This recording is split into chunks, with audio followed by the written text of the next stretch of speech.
Assalamualaikum warahmatullahi wabarakatuh. Perkenalkan, nama saya Deobri Prastio dari Prodi D4 Teknik Listrik.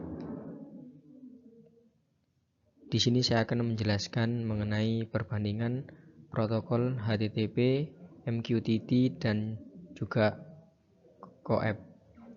Di mana penjelasan ini sebagai bentuk pemenuhan tugas dari mata kuliah Dasar Sistem IoT dan Aplikasi Industri.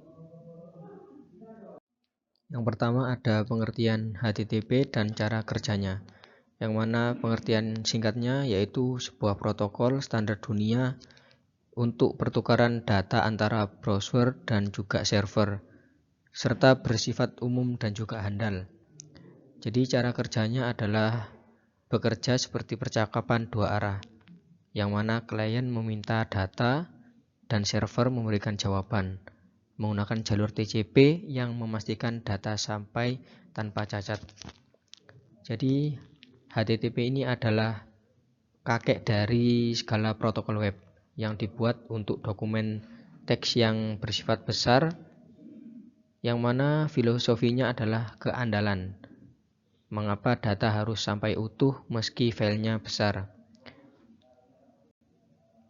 Selanjutnya ada pengertian MQTT dan cara kerjanya.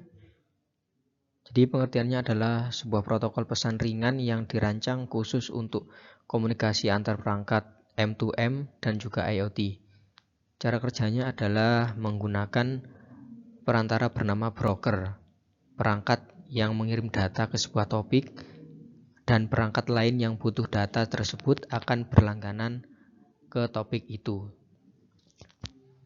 Jadi singkatan dari MQTT sendiri itu adalah Message Queuing Telemetry Transport, sesuai dengan namanya telemetri, yang mana didesain untuk mengirim data sensor kecil dari jarak jauh.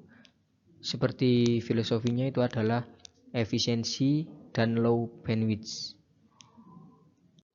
Yang ketiga ada pengertian CoAP dan cara kerjanya, yang mana merupakan protokol khusus untuk perangkat dengan sumber daya yang sangat terbatas, memori kecil dan juga baterai tipis yang bekerja di jaringan yang terbatas juga. Jadi cara kerjanya itu mirip dengan HTTP tetapi jauh lebih ringkas dikarenakan menggunakan UDP. CoAP tidak butuh proses jabat tangan yang lama sehingga sangat cepat dan juga hemat energi. Jadi singkatan dari CoAP sendiri yaitu Constrained Application Protocol. Jika HTTP itu merupakan komputer canggih, maka CoAP adalah perangkat yang terbatas, seperti sensor yang hanya punya RAM, beberapa KB dan juga baterai yang terbatas juga. Jadi saya akan menganalogikan cara kerja masing-masing. Oke, selanjutnya di sini ada perbedaan antara ketiga web tersebut. Yang bisa kita lihat di sini dari sisi transport layer, HTTP dan MQTT itu pakai TCP. Jadi artinya mereka menjamin data yang sampai, dan juga jika ada suatu kehilangan ataupun darurat di tengah jalan ataupun hilang, maka data tersebut akan dikirim ulang oleh HTTP ataupun MQTT. Jadi ada kesamaan terhadap kedua web tersebut. Nah, sedangkan CoAP tadi yang memakai UDP, ia lebih istilahnya apa ya? Cuek, tetapi itu pengirimannya sangat cepat. Dari sisi overhead header juga HTTP itu sangat gemuk, yang mana satu pesan kecil saja bisa memakai ratusan byte untuk hanya salam pembuka. Sedangkan MQTT itu jauh lebih kurus, hanya sekitar 2 byte. Apalagi CoAP yang juga sangat tipis, sekitar 4 byte. Jadi soal koneksi juga, HTTP itu stateless, artinya setiap permintaan dianggap baru. MQTT itu stateful, yang menjaga koneksivitas dan juga keep alive, yang artinya jadi jika kalau ada data mendadak, MQTT itu bisa langsung mengirim tanpa perlu login ulang. Kita bisa lihat di sini fitur yang mana model dari HTTP itu client server, sedangkan MQTT itu publish subscribe, yang CoAP itu client server. Yang fitur kedua transport, di mana HTTP itu tergolong sangat berat atau heavy. Kalau MQTT, TCP atau bisa disebut dengan ringan ya. Yang CoAP itu sangat ringan. Baik, yang terakhir ada kesimpulannya. Jadi yang pertama HTTP. Jadi kalian itu memilih HTTP jika sedang membangun aplikasi web standar yang mengutamakan kelengkapan data. Lalu ada MQTT. Jadi kalian memilih MQTT itu jika memiliki banyak perangkat IoT yang harus saling terhubung secara real time. Yang terakhir CoAP. Jadi kalian memilih CoAP itu jika perangkat kalian itu sangat kecil, menggunakan baterai dan juga berada di jaringan yang kurang bagus. Sebelum saya tutup mengenai penjelasan dari perbandingan ketiga web tersebut, mari kita ulas agar lebih jelas. Jadi kita kan sudah membahas banyak hal teknis terkait dengan MQTT, HTTP dan juga CoAP. Jadi kita itu harus memahami dulu bahwa MQTT, HTTP dan juga CoAP itu mereka diciptakan bukan untuk saling membunuh ataupun melainkan mengisi celah di antara yang lain. Tapi mereka diciptakan itu untuk sesuai dengan kebutuhan kita dan juga saling melengkapi. Jadi kita ingat kembali poin awal kita, HTTP yang lahir dari kebutuhan manusia untuk membaca sebuah dokumen di browser. Jadi dia protokolnya itu sopan dan juga sangat detail.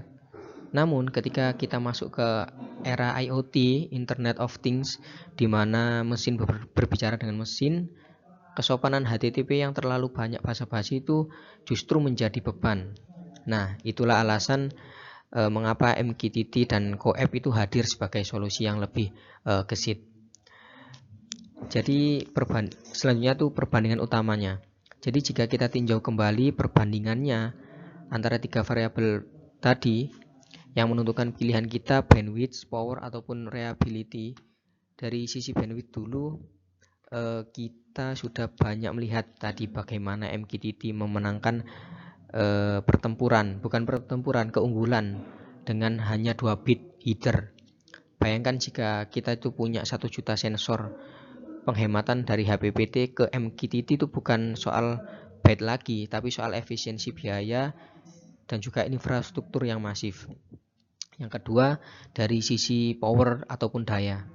Disinilah CoAP itu sangat menonjol ya, dikarenakan dia itu berjalan di atas UDP. Tidak perlu menjaga koneksi tetap hidup, tidak perlu tetap menyala, melainkan dia itu bisa tidur ataupun sleep mode, bangun sebentar untuk kirim data lalu tidur lagi. Ini juga krusial untuk sensor yang diletakkan di area yang terpencil. Lalu yang ketiga dari sisi reliability ya. Jadi HTTP dan MQTT itu unggul. Karena apa? Karena menggunakan TCP, data pasti sampai. Namun MQTT itu punya fitur spesial yang sudah kita bahas tadi, yaitu quality of service. Ini adalah jaminan asuransi. Jadi pengiriman data itu yang kita miliki HTTP itu secara natif bisa dipercaya. Jadi sekarang kita simpulkan.